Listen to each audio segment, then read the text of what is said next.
When James Collins, a black lawyer, was falsely accused of a crime, he uncovered a web of corruption and racial injustice that destroyed countless lives. With protests erupting and his family's strength tested, James turned his fight for freedom into a battle to dismantle the broken system itself. What he did next shocked everyone. But let's start at the beginning. James Collins was the embodiment of success and integrity. A 32-year-old African-American lawyer, he had earned a stellar reputation for his sharp intellect, unwavering dedication, and a natural ability to command respect in the courtroom. After graduating from a top-tier law school, James secured a position at a prestigious New York firm where he quickly rose through the ranks, handling high-profile cases with skill and grace. Despite his accomplishments in the big city, James had always felt a deep connection to his small hometown, a place where his mother still lived and where he had dreamed of making a difference. Upon returning to his hometown, James was eager to reconnect with the community that had shaped him. He attended a local charity event, hoping to re-establish old friendships and immerse himself in the struggles and triumphs of the people he cared about. That evening, as James walked home through familiar streets, he felt a renewed sense of purpose, envisioning ways to use his legal expertise to uplift his community. That vision was abruptly shattered. Out of nowhere, a police cruiser pulled up, and officers approached James with accusations of burglary. The arrest was swift and disorienting, with no explanation offered beyond vague claims that he fit the description. Handcuffed and humiliated, James found himself thrust into a nightmare he never anticipated, despite his spotless record and respected status. The news of James's arrest rippled through the town, shocking those who knew him. Friends, neighbors, and former classmates were dumbfounded that a man of such standing could be treated like a common criminal. Many rallied to his defense, but the local police, led by the notoriously biased Sergeant Harper, stood firm in their claims.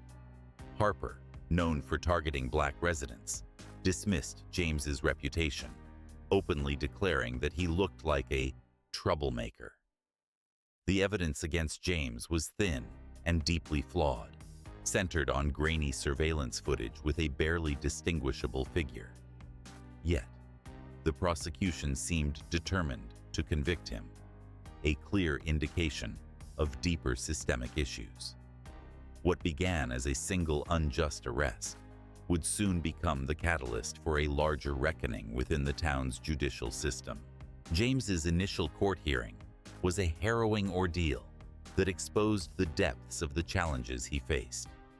The prosecutor, Lisa Warren, wasted no time crafting a narrative designed to vilify him, describing James as a man with the means, intellect, and cunning to commit the perfect crime.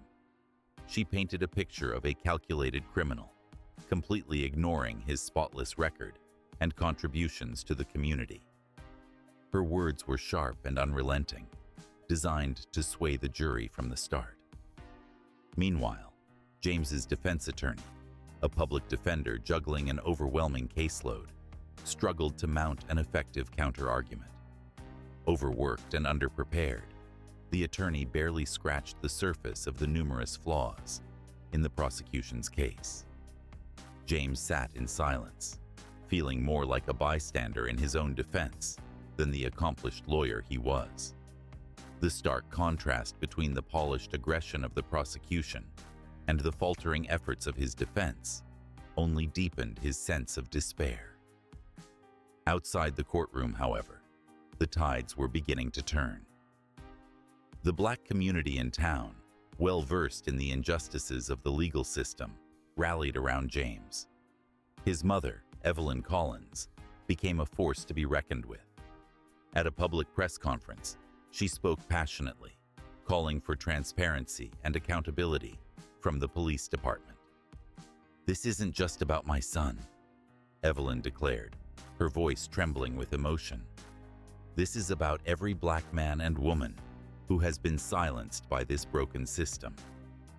Her words struck a chord, amplifying calls for an independent investigation. Social media soon picked up the story, and the hashtag #JusticeForJames began trending nationwide. Strangers from across the country shared their own experiences of racial injustice, transforming James's case into a rallying cry for systemic reform. Despite the growing support, James privately wrestled with despair. His attorney suggested taking a plea deal, a bitter pill for an innocent man. It was his younger brother, Marcus, who reignited James's fighting spirit. "If you give up now," Marcus said, "you're not just letting them win, you're letting them keep doing this to others." Buoyed by his brother's words, James took control of his defense. Digging through evidence, he uncovered glaring inconsistencies: surveillance footage with missing timestamps, contradictory witness statements, and gaps in the police timeline.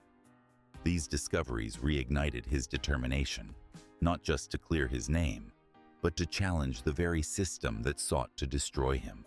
As James's trial unfolded, his pursuit of truth uncovered a far-reaching web of corruption within the town's police department. The turning point came when an anonymous whistleblower, a junior officer in the department, provided critical information. Through encrypted messages, the whistleblower revealed that Sergeant Harper had been manipulating evidence for years to incriminate black defendants. Records of tampered crime scenes, coerced statements, and fabricated reports painted a damning picture of systemic abuse. James, determined to expose the truth, used his legal expertise to connect the dots. Diving into public records and conducting interviews with former defendants and their families, he discovered a pattern of racial bias. Black residents were arrested at disproportionate rates, and their sentences were harsher compared to their white counterparts for similar offenses. Each piece of evidence reinforced what the community had long suspected: the justice system was rigged against them. The media frenzy surrounding the case escalated. National news outlets latched onto the story, broadcasting the town's deep-seated racial inequalities to a captivated audience. Investigative journalists unearthed Harper's sordid history, uncovering a trail of complaints from citizens and even fellow officers. Despite multiple internal investigations, Harper had faced no meaningful consequences, thanks to a culture of silence and complicity within the department. Under increasing scrutiny, the police chief addressed the allegations in a public statement. He defended Harper and the department's integrity, but his hollow reassurances only fueled the community's anger.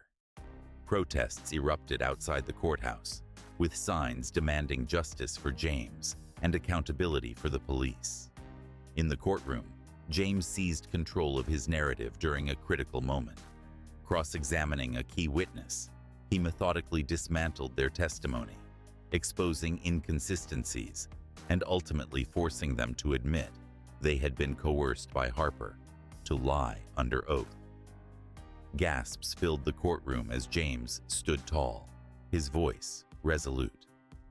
"This isn't just about me," he declared, locking eyes with the jury. "This is about a broken system designed to strip people like me of our dignity, our freedom, and our lives." James's words reverberated far beyond the courtroom walls. His courage not only shifted the trial's momentum, but ignited a movement to confront the injustice that had plagued the town for decades. The trial's dramatic conclusion saw the jury unanimously acquit James of all charges. His composure in court and the evidence of systemic racism in the police department had swayed even the most skeptical jurors. Harper was placed under investigation, and the local district attorney announced plans to reopen several cases he had overseen. But James wasn't done. His experience ignited a fire within him.